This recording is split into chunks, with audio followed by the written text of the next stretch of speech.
The most important teaching of Christianity, that Jesus was raised by God from the dead.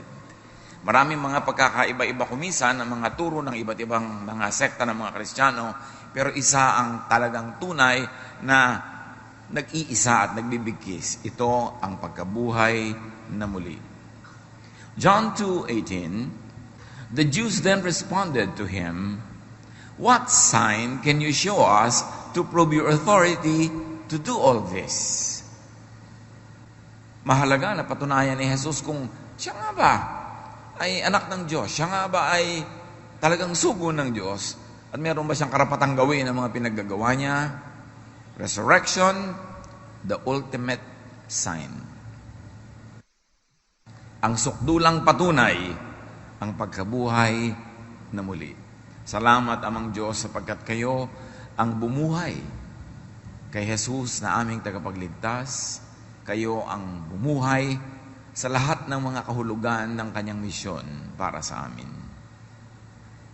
Turuan niyo kami na lalo pa naming maunawa ang lalim, lawak at taas ng kahulugan ng pagkabuhay na muli ni Jesus. Kayo mangaral, pagpalain niyo po ang inyong mga anak, at lalo niyo pong bigyan ng mga luwalhati ang inyong sarili, O Diyos, sapagkat kayo ang karapat dapat tumanggap ng lahat ng ito. Pinupuri namin kayo sa ngalan ng buhay naming tagapagligtas na si Jesus. Ano ang mga nangyari sa kasaysayan? Taon-taon, di ginugunita, alam natin na sa araw na ito na atin ngayong pinagdiriwang, ang Panginoong Jesus ay nabuhay na muli mula sa kamatayan. At ito ay sa pakalaking patunay, pinakamalaking patunay, na siya ay kinalulugdan ng Ama sa langit.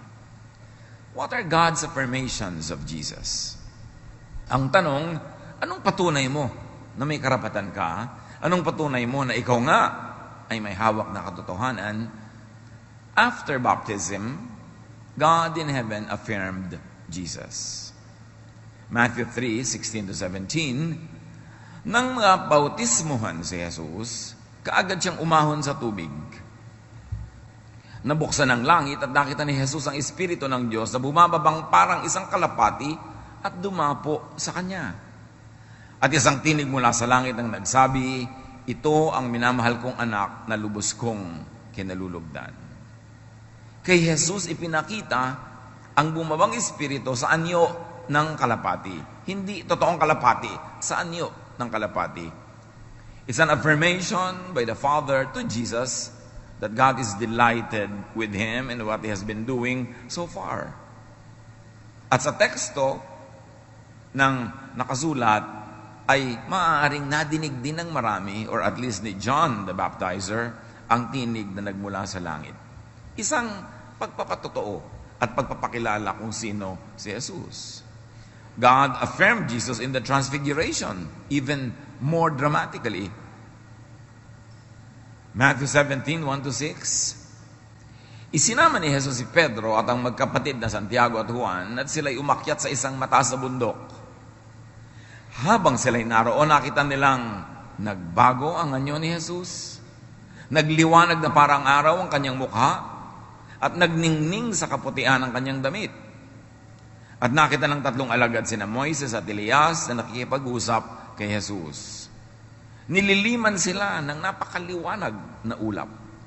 Mula rito'y may tinig na nagsabi, "Ito ang minamahal kong anak na lubos kong kinalulugdan, pakinggan niyo siya." Ang itinuro si Jesus, hindi si Moses, hindi si Elijah, si Jesus. Sabi ng tinig, "Ito ang anak ko, kinalulugdan ko, sa kanya kayo makinig." And of course, as we celebrate today, God affirmed Jesus by the resurrection. Acts 4:10, si Jesucristo na inyong ipinako sa krus ay muling binuhay ng Diyos. Nabigo ang tangka ng mga religious leaders ng Israel, napatayin si Jesus at ilibing kasama niya ang kanyang mensahe. Sa pagbangon ni Jesus mula sa kamatayan, ay bumangon din kasama niya ang kanyang mensahe ng kaligtasan, Kaligtasan mula sa mga pahirap ng relihiyon, kaligtasan mula sa kaparusahan ng kasalanan, kaligtasan mula sa mga pagdurusang gawa-gawa rin ng tao. And of course, God affirmed Jesus in the ascension. Na matapos ang ilang araw, si Jesus ay umakyat sa langit, kitang-kita ng mga maraming saksi. Acts 1:9, si Jesus ay iniakyat sa langit habang ang mga alagad ay nakatingin sa Kanya at natakpan siya ng ulap. And God affirmed Jesus with the return in the Holy Spirit and as the Holy Spirit. So, yun ang nangyari kay Jesus na siya'y binuhay. Ano ngayon ang nangyari sa believers? John 14:16-19, sabi ni Jesus, bago pa mangyari itong pagdating ng Espiritong Banal, dadalangin ako sa Ama upang kayo ibigyan niya ng isang patnubay na magiging kasama ninyo magpakailanman. Siya ang Espiritu ng katotohanan. Hindi ko kayo iiwanang mga ulila. Babalik ako sa inyo, kaunting panahon lamang, at hindi na ako makikita sa sanlibutan ito. Ngunit ako yung makikita ninyo, sapagkat buhay ako, mabubuhay din kayo. So ipinangako ni Jesus, pag-alis ko, hindi kayo mauulila. Saglit lamang, hihilingin ko sa Ama na ipadala ang Espiritu. Na yun ay parang ako na rin. Aalagaan ko kayo sa pag-aalaga sa inyo ng Espiritong Banal. At yun nga ay naganap. Acts 2:1-3. Nagkatipon silang lahat sa isang lugar nang sumapit ang araw ng Pentecost. Walang ano-ano yung may ingay na nagmula sa langit, na tulad ng ugong ng malakas na hangin, at napuno nito ang bahay na kinaroroonan nila. Wala na si Kristo sa lupa, nangungulila ang mga tagasunod ni Jesus.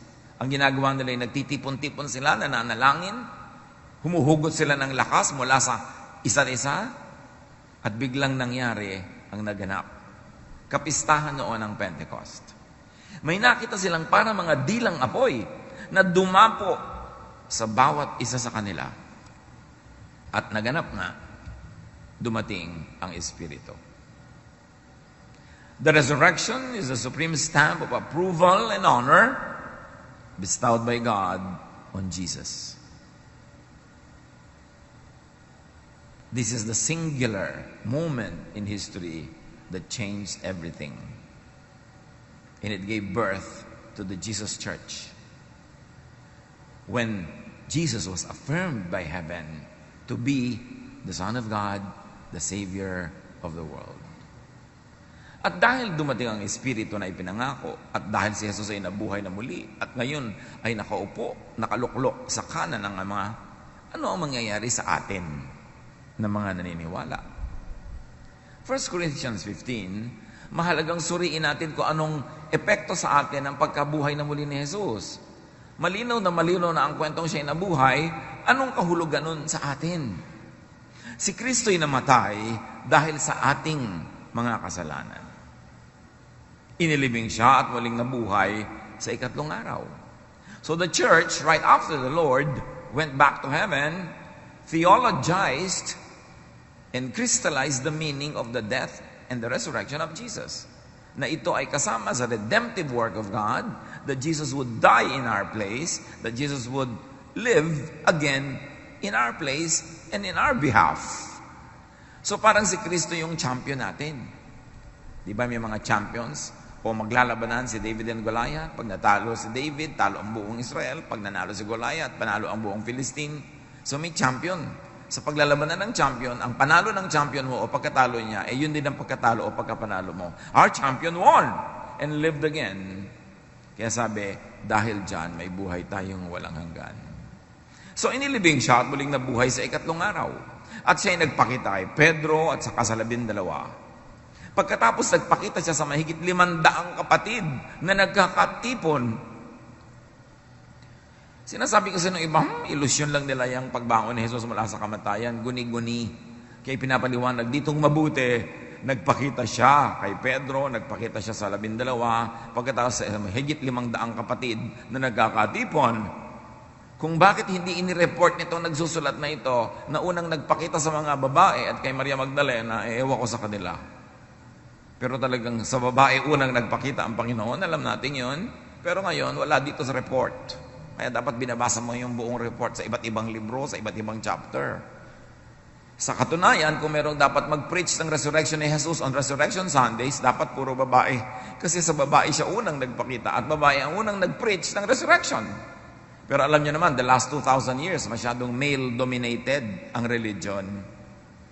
Pati tuloy yung mga tunay na role ng mga babae na ilalagay sa isang tabi, dahil yung mga lalaking nangunguna, laging ginigilid-gilid, nilalagay sa mga sulok-sulok ang mga kababaihan.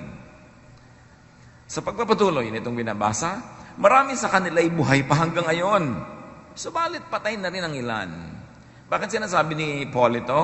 So niya, alam niyo hanggang ngayon, while I'm writing this, marami pang living witnesses.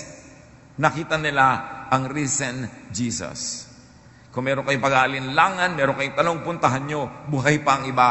Although, sa katandaan ng iba, ay umuna na sa atin.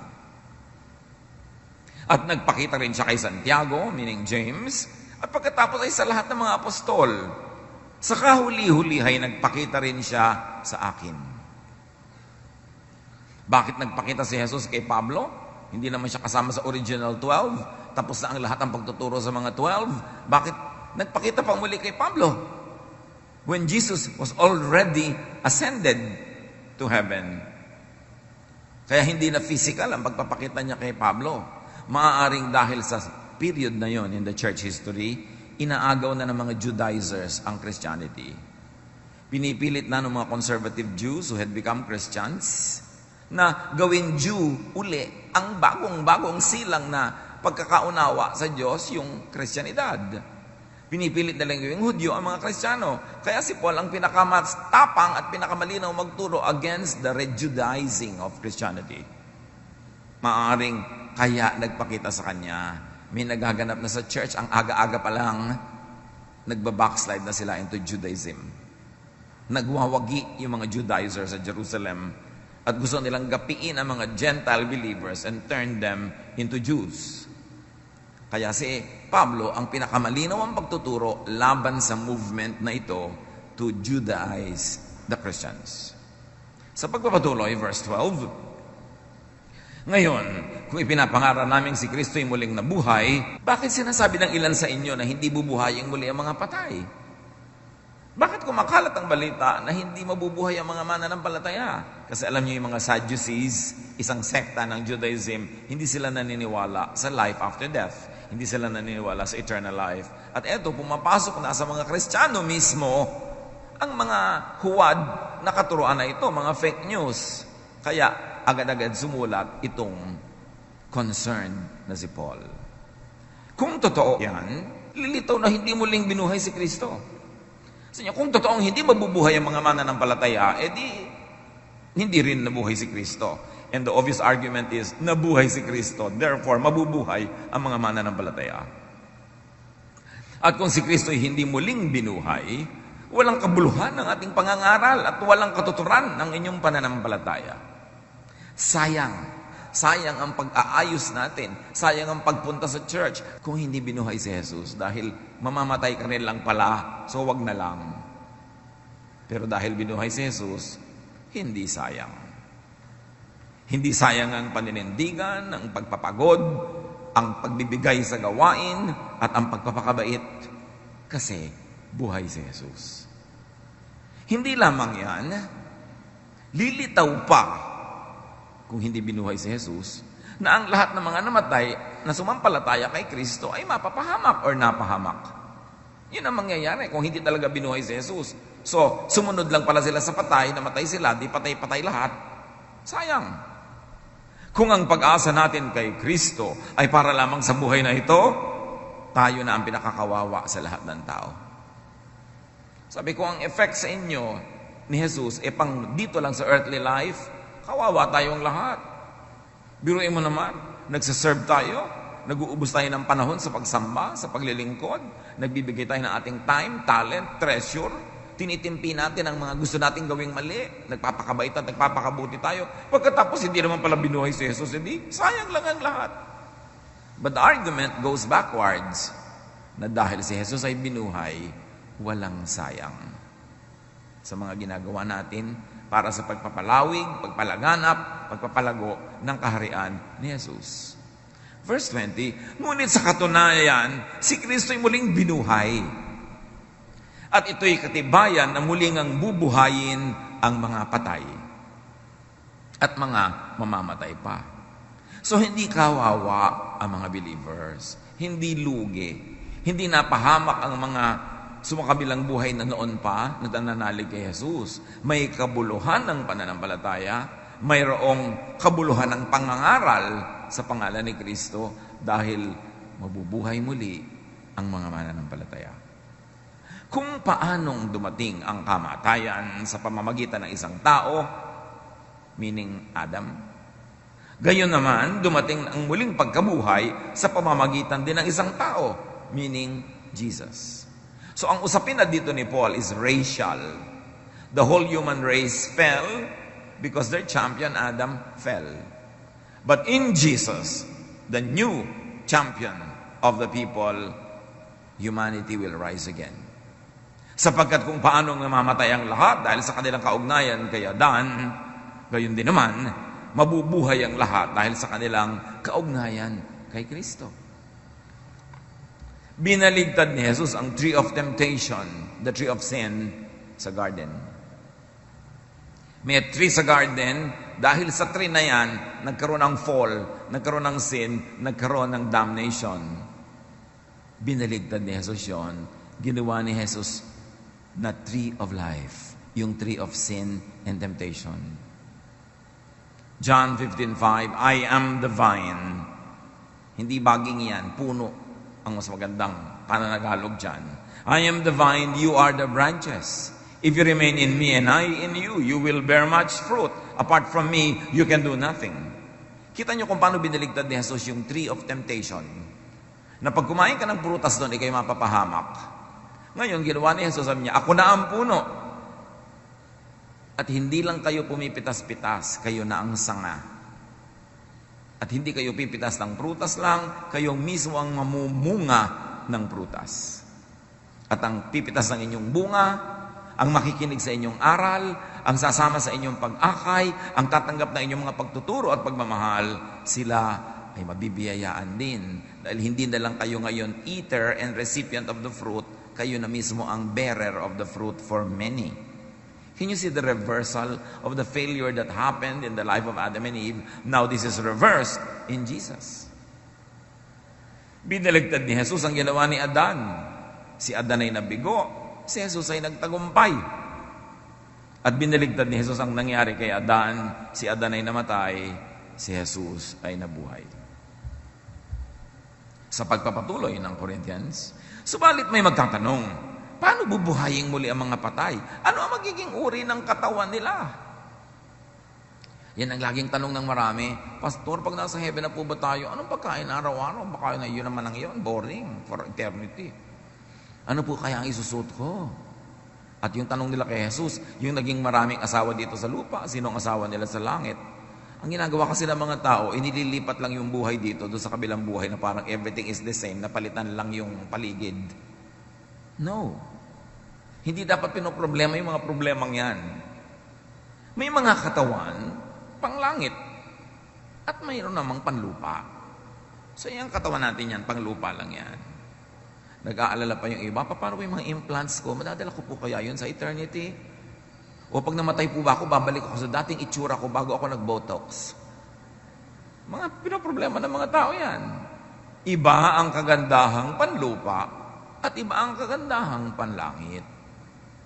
Ganyan din sa muling pagkabuhay ng mga patay, ang inilibing ay mabubulok. Ngunit hindi mabubulok kailanman ang muling binuhay. Walang karangalan at mahina ng ilibing, marangal at malakas sa muling pagkabuhay. Inilibing na katawang pisikal, muling mabubuhay bilang katawang espiritual. Ano man ang kahulugan nun, hindi binusisi. Pero isa lang ang napakalaking overriding message. iba ka na pag bunyuhay kang muli matapos ang kamatayan ng iyong katawan. Huwag ka nang mag-alala na baka maiwan ang mga implant. Baka matanggal ang mga ikinabit mo pa naman ng mga dekorasyon sa iyong katawan dahil hindi na ganyan. Hindi man ganyan. Hindi man binusisi ang description. Isa lang ang nakakatiyak tayo. Yung inilibing na mahina, babangong malakas. Yung walang dangal ng inilibing, pilipilipit ang katawan, nangayayat, nagkasakit, nahirapan, mutilated, sometimes murdered by other people, marangal ang pagbangon. Yun ang magiging pagkakaiba. Kung may katawang physical, mayroon ding katawang spiritual. So hindi yung katawan mo na yan na physical ang dadalhin mo sa kabilang buhay. Yung iyong spiritual body, which right now, nobody has any idea of kung ano yon. Ganito ang sinasabi sa kasulatan. Ang unang tao, si Adan, ay nilikhang binigyan ng buhay. Ang huling Adan, si Jesus, ay espiritong nagbibigay buhay. So kung ang unang Adan ay binigyan ng buhay, itong huling Adan ay siya ang nagbibigay ng buhay. Ngunit, hindi nauna ang espiritual. Ang physical muna, bago ang espiritual. Ang unang Adan ay mula sa lupa, sapagkat nilikha siya mula sa alabok. Ang pangalawang Adan, si Jesus, ay mula sa langit. At kung siya nanggaling, doon siya uuwi, at doon niya tayo ipinaghahanda ng ating tahanan at makakapiling natin siya at ang Ama forever. Ang katawang panlupa ay katulad ng nagmula sa lupa. Ang katawang panlangit ay katulad ng nagmula sa langit. So mula nung pinanaligan mo si Jesus, pinapasok mo siya sa iyong buhay, sa iyong puso, sa iyong espiritu, nakiisa ka sa Kanya, naging dalawang tao ka na. Yung tao na galing sa lupa at yung tao na galing sa langit. At pag namatay ka, ang mamamatay ay yung galing sa lupa at yung galing sa langit ang mabubuhay na muli at siya ang babalik sa Diyos. Kung paanong tayo ay naging katulad ng taong nagmula sa lupa, matutulad din tayo sa taong nanggaling sa langit. Ito ang ibig kong sabihin, mga kapatid. Ang binubuo ng laman at dugo ay hindi maaaring makibahagi sa kaharian ng Diyos. At ang katawang nasisira ay hindi maaaring magmana ng hindi nasisira. Hindi pwedeng ikaw yung babangon. Isang hiwaga ang sinasabi ko sa inyo. Hindi lahat tayo ay mamamatay. Ngunit lahat tayo ay babaguhin. Sa isang sandali, sa isang kisap mata, ang mga patay ay muling bubuhayin at di na muling mamamatay. May dalawang pagtingin sa application ng katuruan na ito. Yung one corporate, one time, big time raising of all the dead at meron din namang individual. Kailan ka binubuhay na muli? Pag ba namatay ka, maghihintay ka pa na ang lahat ay mamatay at sabay-sabay buhayin? O pagkamatay mo, individually ay binubuhay ka ng muli? Parehong tantalizing and promising ang alinman sa readings na yon. But there is only one thing clear. Basta't namatay ka at na kay Jesus ka, bubuhayin kang muli. Sabi ng iba, paano naman po kung pagkamatay ay yung pala, hihintayin ko pa yung pagbangon ng lahat ng sabay-sabay na namatay? Di ang tagal-tagal naman po noon.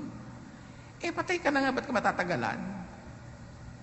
Ikaw ba pag natulog, tapos 8 hours kang natulog, habang natutulog ka ba, sabi mo, ang tagal naman, tulog pa ako, kailan kaya ako gigising? Di ba pag gising mo sa umaga, ay, akala ko kapipikit ko pa lang, umaga na pala, sarap ng tulog ko. Di ganun din yun, kung sakaling sabay-sabay pala ang pagbangon at natulog ka dyan ng 1,000 taon, hindi mo naman alam dahil tulog ka.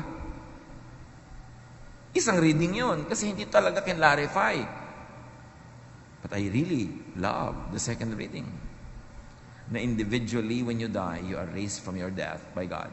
Kaya si Stephen, nung siya binabato, hindi pa nga siya namamatay. Nakita na niya si Jesus. Sabi niya, Jesus, receive my spirit. So pagkalagot ng kanyang hininga, nandun na siya kay Jesus. Napakasarap isipin. At napakaraming verses na nagpapatunay na yun ang mas tumpak at mas magandang kahulugan. Kasi sabi sa John 5:24, when you believe in Christ, you are moved from death to life. You will no longer die. At ang kausap siyempre, yung espiritu mo, hindi yung katawan mo. Because that body will die. Pero sabi sa spirit mo, you will not die. In fact, kung mahirap ang buhay, mabuti pa nga ay mamatay na yung katawan para yung espiritu mo makalaya na at mapunta ka na kay Jesus. Ay, naku, kahit kung mahirap dito, saka na lang. Mas gusto ko pa rin dito. Which is natural because this is the only life we know. Kaya kahit na pupunta ka na sa Diyos pagkamatay, to die is gain, pero gusto mo pang mag-to live is Christ. Because you don't know any other life at this moment, so you will cling to this kind of life as long as you can. And I think that is a God-given desire to live, because to live is to enjoy God's blessings. At sabi pa, pagpapatuloy, babaguhin tayong lahat. Ang ating katawang nabubulok ay mapapalitan ng hindi nabubulok. At ang katawang namamatay ay mapapalitan ng katawang hindi mamamatay. Kapag ang nabubulok ay napalitan ng di nabubulok, at ang may kamatayan ay napalitan ng walang kamatayan, matutupad na ang sinabi sa kasulatan, nalupig na ang kamatayan, lubos na ang tagumpay. Nasaan o kamatayan ang iyong tagumpay? Nasaan o kamatayan ang iyong kamandag? At ang sagot, wala. Inalis ni Jesus ang kamandag. Kung merong ahas na tumutok-sok kila Adan at Eva at may kamandag siya, pinalitan na ni Jesus ang puno at siya na yung nandun. Kaya nga inihalin tulad siya doon sa ahas ni Moses na siya ngayon ang nandun sa tree. Nung panahon ni Moses, pag tinuklaw ka ng ahas number 1, titingin ka doon sa bronze ahas number 2 at ikaw ay gagaling at mabubuhay. At ngayon, tinutuklaw-tuklaw tayo ng ahas number 1 pero titingin ka sa ahas number 2, si Jesus, at tayo ay mabubuhay na muli. Hindi ko mo ahas bad. Remember, Diyos din ang lumikha ng ahas. At kahit si Jesus tinatawag na lion, kumisan ginagamit yan for Satan, pero ginagamit din kay Jesus, Lion of Judah. So huwag kayo natatakot sa mga words sa ahas, lion. Pag in-apply lalo kay Jesus, maganda ang meaning nun. Ang kamandag ng kamatayan ay ang kasalanan, at ang kapangyarihan ng kasalanan ay nagmumula sa kautusan. So sabi, alam niyo kung bakit kayo mamamatay? Dahil sa kautusan. Kasi hindi niya nasusunod. Pero dahil tinanggal ni Jesus ang kautusan, tinupad niya ang lahat ng requirement nito in our behalf, at tinanggal na niya ang talab nito sa atin, hindi ka na mamamatay kasi wala nang kautusan eh. Yun ang ginawa ni Jesus. Magpasalamat tayo sa Diyos na nagbibigay sa atin ng tagumpay sa pamamagitan ng ating Panginoong Hesukristo. Pinagtagumpayan ni Jesus ang kautusan.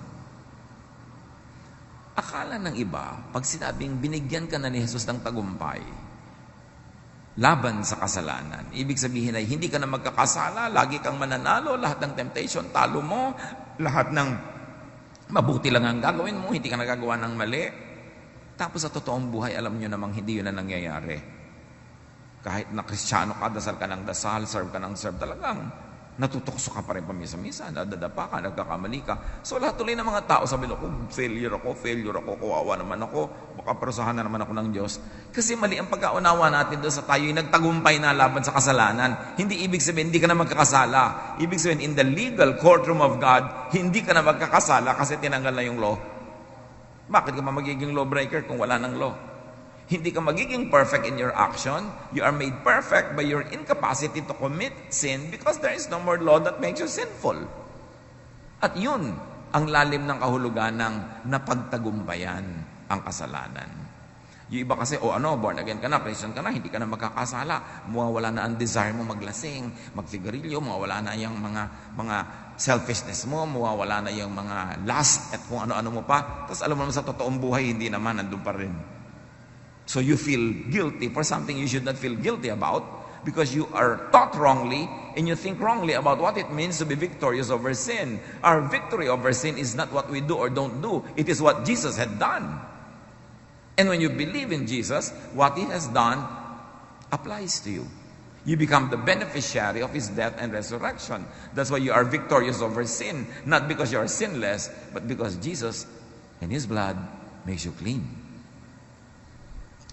Romans 8, 1-2. Therefore, there is now no condemnation for those who are in Christ Jesus. Because through Jesus Christ, the law of the Spirit who gives life has set you free from the law of sin and death. Ito kasing si Paul, pag nagdi-discuss, mahirap sundan yung grammar niya eh. Pero isa lang ibig sabihin niya, hindi na kayo uusigin pa kasi pinalaya na kayo ni Jesus. Yung dating spirit of the law that applied to you, therefore you are condemned, is now replaced with the spirit of love of God through Jesus. So there is now no more condemnation for those who believe in Jesus, although in actual life, marami ka pa rin mga kabalbalan dyan at mga pagkakadapa at pagkakamali-mali. Pag nilitis ka ng Diyos, hindi yun ang ilalagay na Exhibit A para ka pa walang sala. Ang ilalagay na Exhibit A ay ang kamatayan ni Jesus at ang pagkabuhay niyang muli. Therefore, covered ka. Yun ang sinasabing saved by faith. So, dahil dyan, alam natin ang nangyari kay Jesus. Alam natin ang nangyari sa mga believer. So, ano ngayong dapat mangyari sa pamamagitan natin? Kaya nga mga minamahal kong kapatid, magpakatatag kayo at huwag matinag. Huwag kayong matinag ng prospect of death. Huwag kayong matinag sa prospect of death which is your own or the death of your loved ones. Because all believers will just reunite with Jesus. Huwag kayong matinag sa mga takot na ibibigay ng buhay. Huwag kayong matinag sa mga momentary failures that sometimes happen in your own life. Because it is not your personal victory that will see you through the courtroom of God, but it is the victory of Jesus. Kaya pwede kang panatag, pwede kang pahinga, pwede kang relaxed. Maging masipag kayo palagi sa paglilingkod sa Panginoon. Yun ang conclusion. Okay, nabuhay si Jesus sa muli. Bubuhayin ka rin. Hindi ka napaparusahan. Tumanggap ka ng kutakot-takot at pagpapala. O ano ngayon ang gagawin mo? Maging masipag kayo palagi sa paglilingkod sa Panginoon dahil alam nyo, hindi masasayang ang inyong pagpapagal para sa Kanya. At ang paglilingkod na yan, bagamat maraming anyo, pinakamahalaga ito. Sabihin mo sa bawat taong kaya mong marating that the perfect work of Jesus, when applied to him or to her, will make him or her perfect in the eyes of God, not because he or she is perfect, but because Jesus can make you perfect in the eyes of God. Sabihin mo sa mga tao, Jesus is our Savior. Jesus is alive. And so you can live again. Yun ang pinakamahalagang paglilingkod. Maraming iba't ibang uri at anyo ang paglilingkod. Pero lahat, hindi lahat pwede sa choir, hindi lahat pwede sa teaching, hindi lahat pwede sa preaching, pero lahat tayo pwede magkwento sa ating mga nararating. Alam mo, yung mga paghihirap mo sa buhay, pagtitiis, para ka lang pumunta sa langit. Sinagot na yan ni Jesus.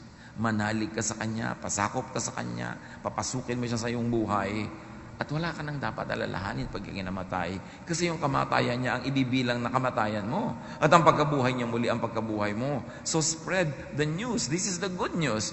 That you need not suffer because you are imperfect. Because Jesus already suffered for you and won for you. Kaya natin sabihin lahat yan sa iba-ibang language. Hindi mo kailangan maging eloquent or speaker. Hindi mo kailangan magsalita sa libu-libong tao. Kung may 3 kang kakilala, sabihan mo. But lahat dapat marating. Sabi, magsikap kayo. Tumanggap kayo ng pagpapala. Dapat huwag nyo suluhin. Kailangan ipasa nyo yan. At kung hindi ikaw ang preacher, hindi ikaw ang teacher, gumawa ka ng paraan para mo siya matulungan, mapagaan mo yung ginagawa niya, ikaw ang gumawa ng pwedeng iba para makakonsentrate siya sa pagpipreach. Kung merong mga tao na ang trabaho nila ay ganito, tumugtog, hindi ka nakakatugtog, di pwede ka namang maglinis-linis ng mga gitara dyan, mag-assemble ng mga gamit, mag-maintain yan, tulong mo rin yon. Pag tumugtog siya, kabilang ka rin na tumugtog kasi kasama ka sa pag-aayos ng mga pangtugtog. Teamwork yan. Pero ang sabi, alam nyo, ang laki ng pagpapalang tinanggap nyo. Dapat magsikap kayo. Hindi para bayaran ng Diyos, kundi para marami pa rin tumanggap ng pagpapala na tinanggap nyo na. At sa inyong paglilingkod, sa inyong pagsisikap, sila man ay mararating ng balitang ito. Tulong-tulungan. So huwag nang matakot sa physical death. At kung tayo ay nakaranas mamatayan ng mahal sa buhay, huwag na magluksa. Nasa Panginoon, namimiss natin, natural, pero surrender to God. People that God already called to go home. Para lumuwag ang iyong dibdib. At para din makakonsentrate ka on going on with your life, to make the most out of whatever is left in your earthly life. Rejoice, because Jesus lives. And because Jesus lives, we are alive. John 5:24, very truly I tell you, whoever hears my words and believes him who sent me has crossed over from death to life. Sino man ang makarinig ng aking mga pangaral at nananalig sa amang nagsugo sa akin ay tumawid na mula sa kamatayan tungo sa buhay na walang hanggan, hindi na niya mararanasang mamatay. Yung katawan mamamatay, pero yung espiritu hindi na. Can you imagine this? Jesus said, whoever hears will have eternal life. Tayo ang magsasalita. Para makarinig sila. Kayo ang magsasabi sa inyong mga kasama sa bahay, mga kamag-anak, kaibigan, katrabaho, kasi kayo ang may access. Bahay nyo ang bubuksan nyo para magkaroon ng mga Bible study, ng mga sambahay. Para yung mga kapitbahay nyo at mga kamag-anak na malapit doon, na hindi nyo madala-dala sa church, doon na lang pupunta sa bahay nyo. Non-threatening, non-religious yung situation, they can come. Yun ang ating pananagutan. How can they hear without a preacher? At tayo yung preacher. At kung hindi ikaw yung actual technical preacher, you open your home, call a preacher or a teacher, and they will preach to your loved ones, to your friends, and through the preaching of this specific specialist, if you like to call that, you're also part of it because you're part of the team. Gaano karami pa sa mga mahal niyo sa buhay ang hindi pa nababalitaan, pwede naman pala silang hindi na parusahan sa kanilang mga kasalanan, hindi na sila husgahan pag namatay. Kasi manalig sila kay Jesus, isuko nila ang kanilang buhay kay Jesus, magkakaroon sila ng buhay na walang hanggan. Gaano kahirap sabihin yun? Para pagkaitan natin ang marami nating kilala na hindi naman natin kinikibo. Kung minsan, nasa aeroplano ka, ilang oras ka nakaupo doon, yung bang katabi mo, kahit 3 sentences, na-sharean mo na. Minsan, nasa traffic ka, ang tagal-tagal, hindi ba ang gandang opportunity? Pero hindi mo kailangan may mic, tapos may buslo ka na ikot-ikot, hihingan pa ng donation yung mga tao doon, kaya ayaw tuloy makinig. But you have a mission. Every heart that has Jesus is a missionary. Every heart that doesn't have Jesus is a mission-filled. And there are many, many mission fields that only you can go to kasi kayo lang yung may access. So sabihin iba, bakit kaya nabubuhay pa ako? Namatay na yung mahal ko sa buhay, tapos ako buhay pa. Kasi may assignment ka pa. Do your assignment. Magdala ka pa ng maraming tao sa paanan ni Jesus. Turuan sila ng Jesusness. Hindi yung tuturuan mo sila, dadalhin mo sa isang religion, tapos kutakot-takot ang mga pahirap na naman ang gagawin sa kanila sa loob ng church na yun. Walang katapusang mga donasyon, walang katapusang do's and don'ts. Iko-condemn na naman sila every step of the way. Ba't pa nagka-Jesus? So si Jesus lang dapat ang dinadala, hindi yung mga religious regulations. The love of Jesus, the love of God through Jesus. That is why we are all still alive. We are missionaries. We celebrate the rising of the Lord from the dead. How about your loved ones? Will they rise from the dead? Kailangan nating seryosohin ang soul winning. We should go back to old-fashioned soul winning. Zealous, energetic, loving, concerned, sharing of Jesus with everyone.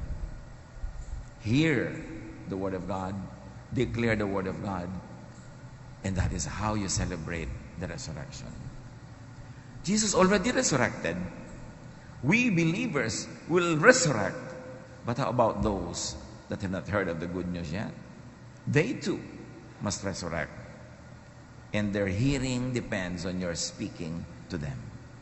Panginoon, turuan niyo po kami na hindi lang ipagpasalamat, ipagdiwang ang pagkabuhay na muli ng iyong anak na si Jesus, kundi ito'y bigyan ng practical na misyon sa aming buhay, na ipamalita, ibahagi sa marami, at nang sa gayon, lalong lumaganap ang paghahari mo, Ama, dito sa lupa, sa pamamagitan ng mga pusong isinusuko sa iyo, sa pamamagitan ng mga buhay na iniaalay sa iyo.